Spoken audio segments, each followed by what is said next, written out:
So, according to Bleacher Report, the Kings are interested in acquiring Tobias Harris if the Sixers need a three-team trade.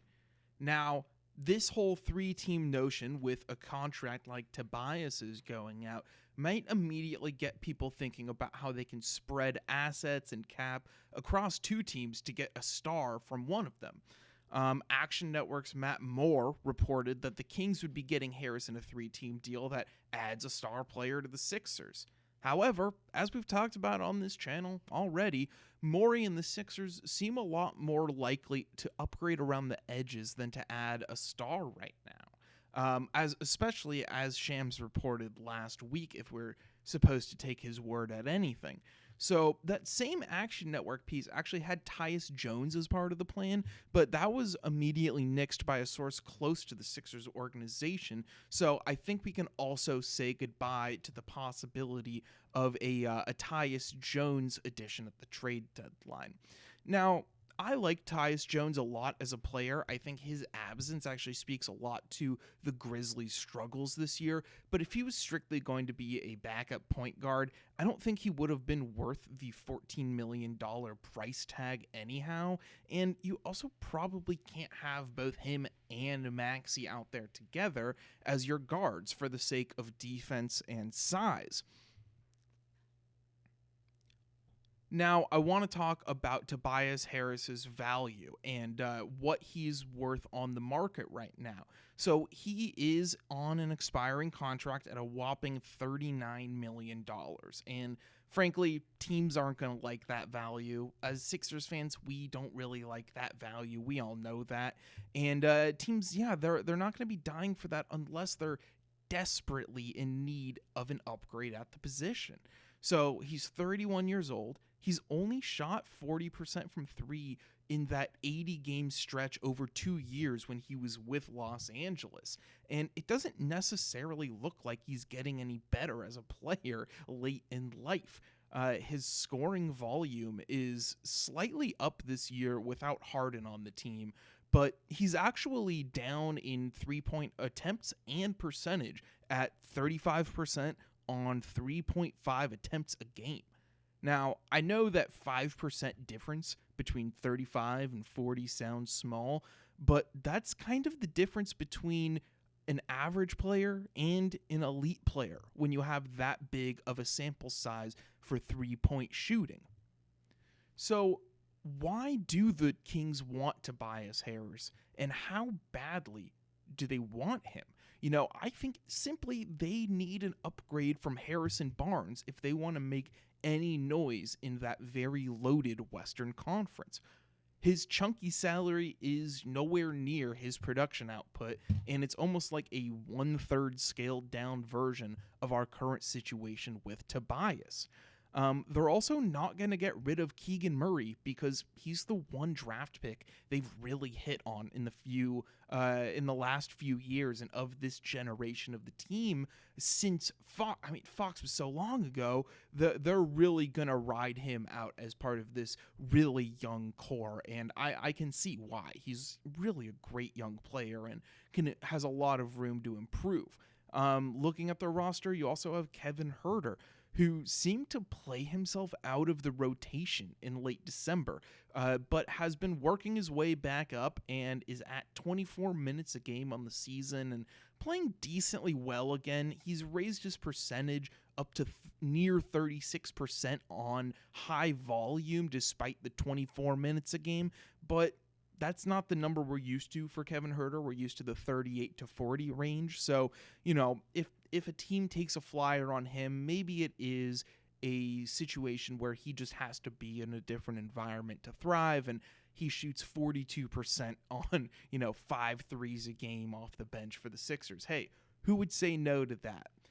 They're not going to get rid of Malik Monk either because he's their number one scoring guard beyond De'Aaron Fox, and he's a pretty easy 6th man of the year candidate, Davion Mitchell, speaking of their guards, has somehow played himself out of the rotation, which, I guess it means his organizational stock is really low, and you don't have to give up anything for him, really.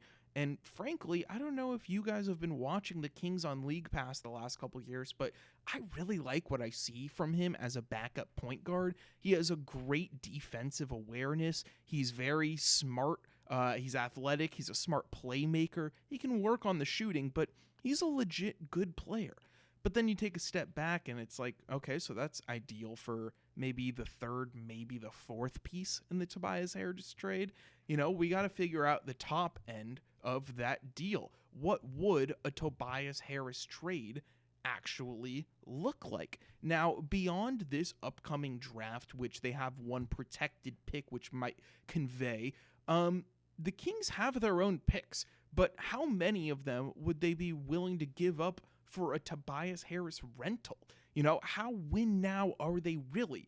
This is where I can see Morey really entertaining offers, because if we look at the basic salary matchup, you're looking at downgrading at the position to Harrison Barnes, adding the streaky shooter in Kevin Huerter, and getting another backup point guard in Davion Mitchell. Now, this win projection here has it at +1 for the Sixers, but that's not the deal we want for Tobias Harris. It's really all about how many picks Daryl Morey can possibly get on top of that, If I can just see Morey really trying to see how high he can drive up the trade value for Harris. And if the Kings are that interested, but they're also still in win now mode and they don't want to get rid of Malik Monk, and they also want to keep their number one prospect in Keegan, all they can really do is give up every other draft pick and then put the swaps for the years in between. And, if Daryl Morey can get 3-4 first-round picks, including swaps, for an expiring Tobias Harris contract, I know it's not the most win-now move, but I think people would be pretty okay with that. But really, I still wouldn't do it.